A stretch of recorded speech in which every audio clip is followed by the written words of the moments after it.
네, 우리가 괌의 한 교회를 선교로 좀 돕고 있죠. 이우조 목사님의 늘 푸른 장로교회입니다. 우리 교단이고 총회에서 파송되셨습니다. 지난 5월 말에 때일은 슈퍼 태풍이라고 하죠. 이 기후 변화로 인해서 때일은 슈퍼 태풍 마와르의 피해를 입어서 우리가 좀 돕고자 해서 조금 도와드렸습니다. 자, 그런데 이 괌에서 실제로 오래전에 있었던 한 이야기를 나누고자 합니다. 우리가 괌을 여행한다면요, 여행지 중에 어떤 동굴이 있다고 합니다. 또 그 옆에는 그 동굴에 관련된 기념관이 조성되어 있어서 그 모든 상황을 잘 살펴볼 수 있다고 합니다. 그런데 이 동굴에는 웃지 못할 한 가지 사연이 있습니다. 그것은 요코에라고 하는 한 일본 병사에 대한 이야기입니다. 우리가 잘 아시는 대로 2차 세계대전 중에 일본군과 연합군이 맞붙은 이 태평양 전쟁, 이것이 끝나면서 종전이 이루어졌었습니다. 그것은 1945년 8월 15일이었었습니다. 일본 천황은 라디오 방송을 통해서 항복을 의미하는 종전선언을 발표했습니다. 또 일본 강요들은 그보다 며칠 지나서 9월 2일에 도쿄만에 정박해 있었던 미군 전함 미주리오의 선상에서 메가더 장군을 비롯한 연합군들 앞에서 무조건 항복 문서에 서명할 수밖에 없었습니다. 이렇게 해서 태평양 전쟁과 2차 세계대전이 끝나게 되었습니다. 자, 그런데 여기 이 괌에서 전쟁 중에 폭격을 맞았었던 패잔병들 중에서 이 요코에라고 하는 병사가 산으로 도주를 했었습니다. 그리고 이 여행지가 된 이 동굴에 잠입을 했었던 것이죠. 놀랍게도 그는 상당히 오랫동안 이 전쟁이 끝났다는 사실을 까맣게 모르고 있었습니다. 그야말로 이 동굴에 숨어 지내면서 괌이 좀 기후가 따뜻하지 않습니까?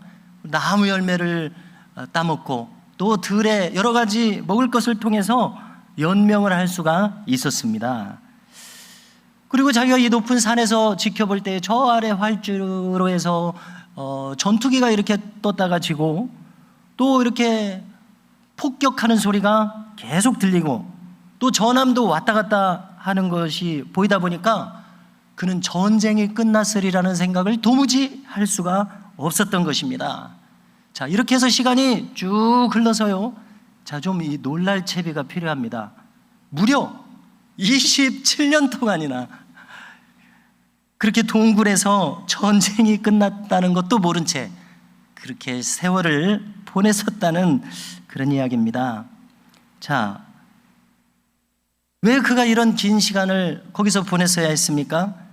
그것은 이유는 단 하나입니다. 전쟁이 끝났다는 이 소식을 듣지 못한 것입니다. 우리식으로 표현하면 복음을 듣지 못했었습니다. 자, 한번 생각을 해보면요, 27년 동안이나 혼자서 고생하면서 그 긴 시간을 보냈을 것을 생각해 보면은 감정이입이 된다면은 정말 낙심천만하고 허망한 일이 아닐 수가 없습니다. 진실을 모르고 살았던 그 27년이라는 막대한 세월, 그가 아마 20대 초반 정도의 젊은 병사였었다면요, 한 50 가까이까지 그 아까운 시간을 의미 없이 허망하게 보냈었을 것이라는 것입니다. 자, 까르페 디엠이라는 말이 있습니다. 이 말은 라틴어이고요, 참 인상적이었었던 영화. 저도 청소년 때 이 영화를 보고 여운이 많이 남아 있었는데요, 이 죽은 시인의 사회라는 영화 속에서 키팅 선생님과 제자들이 이렇게 암송하는 19절 중에 한 구절입니다. 까르페 디엠이 무슨 뜻이겠습니까? 까르페는 붙잡아라는 뜻이고 디엠은 날이라는 뜻입니다. 이 날, 한 날, 오늘을 붙잡아라. 무슨 뜻이 되는 것입니까? 이 하루의 시간이 참 소중하다. 그냥 흘러보내서는 안 되겠다. 의미 있게 지내자. 그러니까 기팅 선생님의 제자들이 다 저마다 그냥 맹목적으로 공부하는 것이 아니라 자기 소질을 개발하겠다고 해서 집집마다 난리가 나는 그런 스토리가 있었죠. 그런가 하면은 세뮤얼 존슨이라고 하는 이 영국의 시인은 이렇게 말했습니다. 젊은 인생이 시간의 낭비에 의해서 더욱 짧아지고 있다. 이렇게 한탄을 했습니다. 자, 조금 전에 이 요코에라는 젊은 병사는 그것을 살펴보면은 잘못된 지식에 의해서 그 소중한 27년이라는 시간을 그저 낭비해 버렸다는 사실입니다. 저 유명한 어거스틴은 시간에 대해서 깊이 연구를 했던 것 같습니다. 그는 이렇게까지 이야기를 했습니다. 태초로 거슬러 올라가서 하나님께서 천지를 창조하셨을 때 천하 만물뿐만 아니라 하나님은 시간도 창조하셨다. 어떻게 이런 생각을 하는지 모르겠습니다. 그리고 이 시간을 창조하시기 전에 하나님은 영원한 현재 속에 계셨다. 조금 전에도 찬송한 것처럼요, 영원한 현재 속에 계셨다. 이렇게 생각을 했습니다. 참 재미있는 그런 신학적인 사유입니다. 자, 그렇게 되면 우리가 과거가 있고 현재가 있고 미래가 있습니다. 그것은 하나님에게는 해당되지 않는 시간에 대한 이해가 아니겠는가, 이런 생각을 우리가 할 수 있지 않습니까? 하나님께서는 모든 시간의 흐름 속에서 오직 영원한 현재에 계실 뿐이다. 참 이치에 맞는 말처럼 들립니다. 그렇다면 우리의 시간 속에서 과거는 무엇입니까? 그것은 지나간 현재일 수 있습니다. 현재는 지금 있는 현재입니다. 미래를 생각해 보십시오. 그것은 다가올 현재가 될 수 있습니다. 그래서 우리의 시간도요, 하나님처럼 우리의 시간도 영원한 시간이 되게 하려면 우리가 어떻게 하면 되겠습니까? 한번 같이 생각을 해볼 때요, 우리가 하나님과 같아지면, 하나님과 입장이 같아지면, 하나님과 생각이 같아지면, 하나님과 감정이 같아지면 우리의 시간도 영원한 현재의 시간이 될 수 있겠구나, 이렇게 생각할 수 있습니다. 그리고 이것이 곧 영원한 하나님 나라에 우리가 속하는 방식이고 이 또한 복음이 아닌가, 이렇게 생각을 해보게 됩니다. 자, 우리가 지금까지 살아왔던 모든 시간들을 생각해 보십시오. 때때로 참 무의미한 시간들을 우리는 많이들 보냈었습니다. 그렇지 않습니까? 우리 인간은 이처럼 아까도 찬송한 것처럼 연약한 인생들입니다. 무의미한 시간들이 참 많습니다. 바울은 성경에서 말하죠. 세월을 아끼라, 때가 악하니라. 여기서 이 아끼다라는 말의 헬라어를 찾아보면요, 그 말뜻이 이 시간을 구출해내라, 이런 뜻이 됩니다. 왜냐하면 엑사고라조, 이런 말을 쓰고 있는데, 엑스는 뭐뭐 밖으로, 아고라조는 돈을 주고 내 것을 만들다, 구입한다, 이런 뜻입니다. 그러니까 이 세월을 무엇인가 값을 치르고서 그것을 구출해내는 것, 이게 세월을 아끼다, 이런 뜻이더라고요. 쉽게 말해서 세월을 구원해내라. 그래서 영어 성경에서는 redeem을 썼습니다. 우리가 어린 양 예수, 구속자 예수 할 때 redeem이라는 말을 쓰는데, 이 redeem이 속량하다, 구속하다, 이런 뜻입니다. 값을 치르고, 예수님 피값을 치르고 우리를 값주고 사시지 않으셨습니까? 그것입니다. 그때 쓰는 말을 세월을 아끼라에 쓰고 있습니다. 세월을 구원해내라. 자, 우리가 세월을 어떻게 구속해낼 수가 있겠습니까? 그것은 오직 우리도 하나님의 뜻과 같을 때, 하나님과 같이 느낄 때, 쉽게 표현한다면요, 하나님의 말씀을 내가 깨닫고 그것을 믿고 그것을 따르고 지킬 때 우리는 세월을 건져낼 수 있으리라 생각하게 됩니다. 즉 영원한 현재에 우리도 속하게 될 것이다, 이렇게 생각하게 됩니다. 오늘 본문은 모세의 시라고 기록되어 있죠. 여기서 모세는 시간에 대해서 이 시를 노래하고 있습니다. 1절에 보니까 주여 주는 대대의 우리의 거처가 되셨나이다 말합니다. 모세의 신앙 고백인 것을 알 수 있습니다. 이 신앙 고백에 의하면 모세는 인간이란 오직 하나님 안에서 살 때에만 의미 있다, 이런 고백이 되고 있지 않습니까? 모세가 이스라엘 백성들을 이끌었던 나이는 80세에서 120세 40년 동안입니다. 참 지긋한 연령에서 지도자로서 역할을 했습니다. 이런 모세가 지금 이 시를 우리에게 써서 전해주고 있습니다. 그가 깨달은 하나님은 어떤 하나님입니까? 온 세상을 창조하기 전부터, 즉 영원부터 영원까지 늘 하나님이신 그 하나님이시라고 오늘 시가 노래하고 있습니다. 그리고 하나님은 인생들에게 말씀하신다는 것입니다. 너희 인생들은 티끌로 돌아가라. 여기 얼마나 큰 격차가 있습니까? 이것을 요즘 말로 넘사벽이라고 합니다. 넘을 수 없는 벽이라는 뜻이죠. 하나님은 영원토록 계신데 우리는 잠깐 머물다가 티끌로 돌아가야 하는 이런 인생이라는 이야기입니다. 모세가 절실히도 깨달은 것이죠. 인간의 생명은 유한합니다. 누구라도 죽음이 기다리고 있습니다. 흔히 말하듯이 올 때는 순서가 있지만 갈 때는 순서가 없습니다. 다 내려놓고 티끌로 돌아가야 합니다. 그런데 안타까운 것은 세상 사람들은 도무지 이 죽음을 진지하게 생각하지 않고 있어서 안타깝습니다. 만일 누구라도 진지하게 생각한다면 하나님을 찾을 것이라고 저는 합리적으로 생각이 되기 때문에 그렇습니다. 왜 도대체 진지하게 생각하지 않는 것입니까? 오늘 성경은 분명하게 말합니다. 자, 오늘 말씀에서요, 모세는 이 광야 생활에서 아침에 일어나서 저녁에 누울 때 목격한 것 같아요. 뭐라고 말하냐면은 우리는 아침에 피어 저녁에 시들어 마르는 하루살이 풀과 같다, 이렇게 이야기합니다. 또 홍수에 휩쓸려가 버리는 덧없는 인생이다. 자, 이 이스라엘 사막은 와디라고 하는 강이 있습니다. 비가 오면은 막 그 계곡이 돼서 막 흘러 넘쳐서 막 홍수가 돼 버립니다. 그러나 거기는 다 사막 지역이라 잠깐 지나면 또 물이 싹 없어져 버려요. 그냥 평지가 돼 버려요.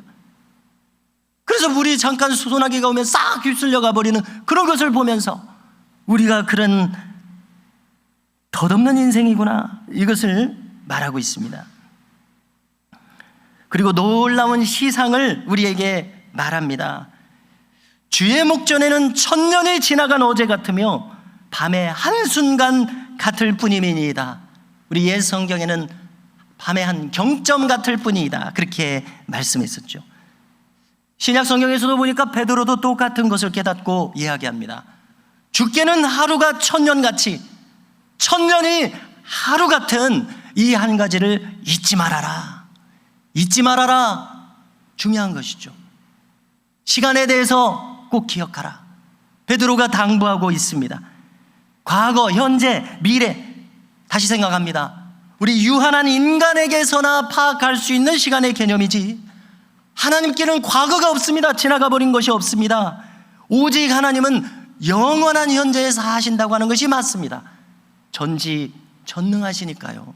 시간에 얽매여 있으신 하나님이 아니실 수밖에 없지요. 그래서 만일 우리가 성경에 말씀하시는 대로 하나님의 심판대 앞에 서게 된다면요, 어떤 일이 펼쳐질 것이 예상됩니까? 우리의 모든 시간이 영원한 현재로서 결산이 되어서 파노라마처럼 펼쳐질 것이다. 그래서 바울도 말합니다. 로마서 후반부에서 우리 각 사람이 자기 일을 짓고 하리라. 바울은 삼층천에 다녀온 사람입니다.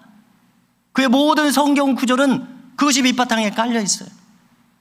그도 심판대를 보았겠죠.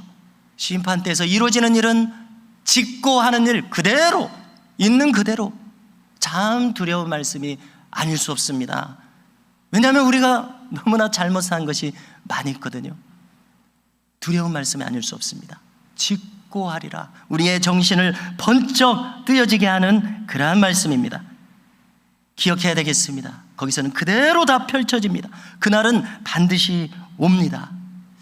자, 지난주에도 제가 거론을 했었는데요, 제가 이 목회길에 나서게 된 것은 참 짧지만 선명하게 이 죽음을 경험하고 나서부터였습니다.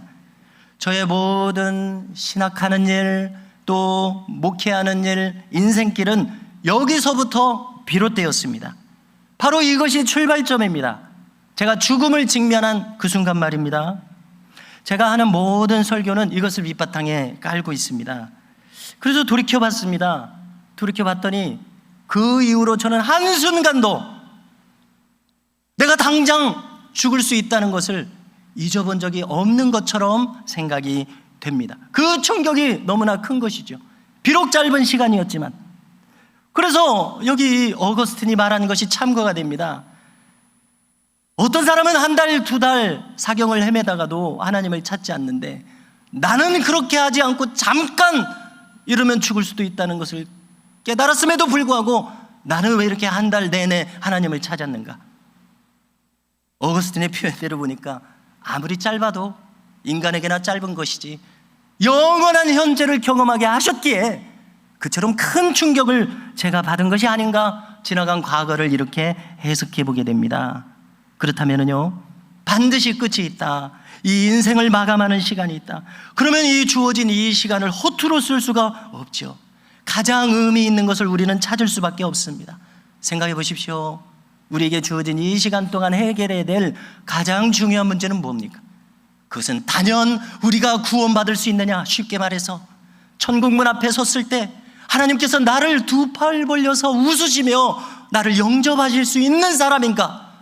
이것만이 가장 중요한 관건입니다. 우리는 여기서 예수님께서 말씀하신 구원의 절대 조건들을 잠깐 생각해 봐야 되겠습니다. 왜냐하면 구원의 문제가 중요하니까요. 다 아시는 것입니다. 우리가 늘 명심해야 할 절대 조건들이 있습니다. 첫째, 나로 말미암지 않고는 아버지께로 올 자가 없다고 하셨으니 우리가 예수님을 믿어야 구원을 받을 수 있습니다. 둘째, 어린아이와 같지 아니하면 결단코 천국에 들어가지 못하리라 말씀하셨으니 우리의 마음이 순수해져야 됩니다. 깨끗해져야 합니다. 셋째, 너희 의가 서기관과 바리새인들보다 낫지 아니하면 결코 천국에 들어가지 못하리라 하셨으니 그들보다 나은 의는 무엇입니까? 율법을 다 지켜도 너희가 의와 인과 신은 버렸다고 했으니 그 핵심은 뭡니까? 인입니다. 인. 사랑과 자비, 용서. 이 마음이 없으면 결코 천국에 들어가지 못하리라. 넷째, 거듭나지 아니하면 하나님의 나라를 보지 못하리라 니고데모에게 말했었습니다. 다섯째, 주의 자녀의 다른 이름은 제자입니다. 제자도에서 말씀하십니다. 자기를 부인하고 자기 십자가를 지고 나를 따를 것이니라. 구원의 절대 조건입니다. 결코 잊지 말아야 되겠습니다. 이중표 목사님에 대해서 저는 늘 주목하게 되는데요. 왜냐하면 같은 부안 동양이고 또 저희 형님도 이제 그 한신대에 입학해서 목회지를 찾고 있었을 때 다짜고짜 찾아갔답니다. 그랬더니 이중표 목사님, 부안 사람이야? 그럼 와서 일해. 이렇게 되었다는 그런 것이죠. 이중표 목사님이 아주 젊었을 때 폐병으로 각혈을 하게 되어서 죽음을 생각하게 되었습니다. 이렇게 살아서 뭐하냐? 약국마다 들러서 수면제를 샀습니다. 모두 다 털어놓고 이 인생, 버거운 이 인생 끝내리라 했을 때 그의 두 눈앞에 펼쳐진 것이 무엇이었습니까? 시뻘건 유황불에서 부르짖는 지옥의 참상을 보게 되었습니다. 어떻게 수면제를 입에 털어넣어 먹겠습니까? 지금 죽으면 자기가 갈 곳이 거긴데 그걸 봤는데 어떻게 수면제를 털어넣겠습니까? 바로 거기가 출발점이었습니다. 그분의 일대기를 살펴보니까 그게 출발점이더라고요. 그분의 새로운 인생, 목회 여정은 바로 거기서 출발했습니다. 영원한 운명의 시간이 우리 앞에 이처럼 펼쳐지게 되어 있습니다. 그래서 오늘 본문에서 모세도 말하지 않습니까? 12절에서 우리에게 우리 날 계수함을 가르치사 지혜로운 마음을 얻게 하소서. 우리가 한시적인 인생을 살고 있다는 것을 아는 것이 지혜라는 귀중한 깨달음을 모세는 우리에게 전해주고 있습니다. 나는 유한하다. 이것이 가장 큰 지혜가 되고 있습니다. 우리가 가장 관심하는 것 가운데 하나는 내가 죄를 짓는 내가 죄를 지었다 안 지었다, 내가 용서를 받았다 못 받았다, 바로 이것입니다. 죄의 문제입니다. 그러나 이 지혜 앞에 죄의 문제는 후순위로 물러갑니다. 왜 그렇습니까? 내가 유한한 인생이라고 하는 이 지혜를 깨닫는다면 죄의 문제를 앞두고서 하나님 앞에서 나를 돌아보지 않을 사람이 누가 있겠느냐는 것이죠. 이 지혜는 내가 하나님 앞에 바르게 서게 만드는 그런 능력이 되고 있습니다. 죄인도 회개하게 만들어주는 지혜가 되는 것입니다. 우리의 연수가 70이요 강건하면 80이라도 그 연수의 자랑은 수고와 슬픔뿐이요 신속히 가니 우리가 날아가나이다. 모세의 결론입니다. 우리가 날아가나이다. 이것을 깨닫는 것이 지혜 중에 지혜입니다. 저는 남년이 권사님의 이야기를 다시 거론하고 싶습니다. 이 이야기가 좀 의미 있게 생각되는 것은 이 이야기를 듣다 보면은 그 이야기 속에서 이 모든 내용이 사실이라고 하는 것이 스스로 증명되는 이야기이기 때문에 그렇습니다. 자, 우리에게 사실처럼 확실한 증거가 어디 있습니까? 그것이 사실이기만 하다면 그것을 거절할 사람은 없을 것이라고 저는 생각합니다. 자, 이분이 돌아가셨을 때 그의 많은 자녀들 중에서 8째 딸인 김양자 집사님이라는 분이 어머니와 영 이별하는 것이 못내 아쉬웠습니다. 그래서 어머니 이대로 데려가시면 안 된다고 흐느끼며 기도하고 있었을 때 하나님께서 그 기도를 혹 들으셨는지 돌아가신 지 5시간 만에 이 어머니가 깨어나시게 되었다는 것입니다. 이 권사님은 딸 8배 47세에 꼭 아들을 갖고 싶어서 계속 딸을 8을 낳다가 47세, 저도 40에 막내를 얻게 되었는데요. 그것도 늦둥인데 47세에 아들을 얻게 되고 또 얻게 돼서 8녀 2남 이런 자녀를 얻게 되었다는 것입니다. 자, 이분은 마산의 한 유복한 집안에서 곱게 자란 소녀였었습니다. 그런데 이 집안에 우상숭배가 너무나 가득한 거예요. 허구한 날 구슬하고 돈이 많으니까 막 큰 구슬하는 거예요. 그런데 예수님을 믿게 된 소녀였습니다. 견딜 수가 없었습니다. 신앙생활을 제대로 할 수가 없구나. 신앙의 자유를 찾아서 이 소녀가 가출을 했다는 것입니다. 그리고 대구로 갔는데 어떤 선교사님이 잘 받아줘서 거기서 좋은 교육을 받고 성장을 하게 되었었습니다. 그리고 이제 그러면 나도 이제 미국에 가서 유학을 해야 되겠다 생각을 했지만은 뜻을 이루지 못하고 또 훌륭한 청년을 만나서 결혼을 하게 되었습니다. 8녀 2남의 다복한 가정을 이뤘습니다. 그리고 이 자녀들이 어쩜 이렇게 다 착실하고 건실한지 뭐 하나같이 대기업에 들어가고 또 정부 고위 관료직에 이렇게 출사하는 그런 좋은 일이 많이 있었습니다. 그리고 이 권사님 자신도 평소에 거린들을 좀 돌아보고 다리 밑에 노숙인들에게 봉사하면서 복음을 전하기 위해서 그렇게 했다는 것입니다. 그래서 자식들이 그랬다는 것이죠. 아버지 장로님처럼 좀 점잖게 이 신학책도 있고 주석책도 있고 해서 좀 점잖게 신앙생활하면 좋겠는데 왜 이렇게 요란하게 난리를 피우면서 냄새나는 사람들 들이고 또 그들을 돌아보는 이렇게 복잡하게 사시는지 핀잔을 주었었다는 것이죠. 권사님의 믿음은 훌륭했지만 자녀들의 믿음은 그렇게까지 되지 못했었다는 것입니다.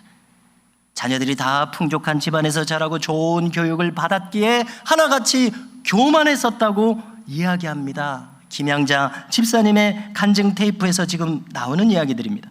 교회를 다녔습니다. 찬양대원도 하고 교사도 했습니다마는 진실한 믿음에 이르지는 못했다고 그 막내딸 김양자 집사가 간증을 합니다. 특히 주의 종으로 바치겠다고 서원한 막내 아들 10번째 아들이니까 11조로 주의 종이 되라. 그래서 너는 주의 종이 돼야 된다. 그러니까 이 아들이 자라면서 나는 주의 종이 이제 될 것이라고 막 이렇게 긍지를 가지고 자라다가 중3이 되니까는 획 비틀어져서 딴 데로 가버렸어요. 왜냐하면은 주의 종이 되니까 가만히 보니까 희생도 좀 해야 되고 또 가난한 그런 목회자의 생활을 할 수도 있고 또 환영하지 않는 사람들도 있고, 그러니까 이 실체를 알게 돼 버렸잖아요, 목회자의 길을. 그러니까 엇나가 버렸습니다. 권사님은 위암 진단을 받고 3주 만에 돌아가시게 됩니다. 가족들에게 신앙생활 잘해라, 천국에서 만나자, 두 팔 벌려서 천사의 모습으로 운명을 하셨던 것입니다. 자, 그런데 너무나 아쉬운 이 김양자 집사님이 보니까 5시간 만에 늘 이 시신을 계속해서 지켜보는 가운데 약 5시간쯤 되었을 때 시트가 꿈틀거리더라는 것입니다. 깜짝 놀라서 열어보니까 어머니께서 눈을 번쩍 뜨고 계시고 사방을 두리번거리더니 이내 눈에 초점이 맞춰지는 가운데 말씀을 하시기 시작하셨다는 겁니다. 그래서 이제 서울 시내에 있는 친지들 다 불러와라, 다 모이게 되었습니다. 순식간에 40명이 모이게 되었습니다. 그분을 이제 전하시는 거예요. 임사체험이라고 하죠. 성경은 아닙니다. 참고만 하십시오. 보고 들은 것을 전하는데 지옥의 참상을 한마디로 전하기를, 얼마 전에 아주 친한 권사님이, 친구 권사님이 돌아가셨는데 자기를 부르는데 지옥에서 부르는 바로 그 목소리가 그 친한 권사님이었는데 어떻게 이런 일이 있냐고 깜짝 놀랐었다는 것입니다. 뿐만 아니라 알든 모르든 수많은 어떤 직분이든지 간에 많은 사람들이 이 지옥에 들어와 있었다는 것입니다. 그래서 깨닫게 되었었다는 것이죠. 주여 주여 하는 자마다 다 내게로 올 자가 아니니라 라는 주님의 말씀이 사실이구나, 절실히 깨닫게 되었습니다. 그리고 또 이제 천국의 그 분위기도 전합니다. 뭐 이렇게 향기가 가득하고 또 알 수 없는 꽃들이 만발하고 또 이렇게 아기 천사들 같은 그런 청아한 목소리에 찬양이 가득한 그런 나라더라는 것입니다. 우리도 익히 상상할 수 있듯이요, 주님의 음성이 들려옵니다. 남년이 권사야, 네가 지금 천국에 들어온 줄로 생각할지 모르지만 그렇지 않다. 너의 자녀들이 있지 않느냐? 한평생 권사로 살면서 자녀들을 온전히 구원해야 할 사명이 너에게 있는데 너의 자녀들의 믿음이 온전치 못하구나. 가서 성경이 사실인 것을 전하여 자녀들을 구원할 사명이 너에게 있으니 그 사명을 다한 다음에 다시 올라올지라, 이런 취지의 말씀을 하셨다는 것입니다. 그리고 이제 5시간 만에 이 불광동 집에서 깨어나서 1969년의 9월이라고 전해집니다. 이 모든 복음, 이 내용들을 이야기할 때 모인 40여 명의 친지들이, 가족들이 성경이 정말 진실이구나, 그제서야 깨닫고 통해 자복하며 회개하는 오순절 마가의 다락방에 회개의 역사가, 성령의 역사가 그 자리에 있었다는 것입니다. 엇길로 갔던 막내 아들은 주의 종으로 다시 돌아오게 되고 모두가 진실한 신앙인으로 거듭나게 되었다는 참 놀라운 이야기였습니다. 보네포 목사님을 다 잘 아시지 않습니까? 그는 유대인들을 600만 명이나 가스실에서 학살한 이 히틀러의 이 젊어서부터 반대하다가 투옥이 되어서 1906년생인데 1945년 4월 종전을 얼마 앞두고서 총사령을 당해서 형장의 이슬로 순교하게 되었습니다. 자, 그런데 이분이 이렇게 죽기 직전에 하나님 앞에서 기도하면서 환상을 한 가지 본 것이 우리에게 전해지고 있어서 그것을 나누고자 합니다. 그 환상의 내용은 이렇습니다. 환상 속에서 히틀러가 하나님의 심판대 앞에 서 있게 된 것을 보았습니다. 당연히 그 심판대의 재판장은 하나님이십니다. 하나님은 히틀러에게 말씀하십니다.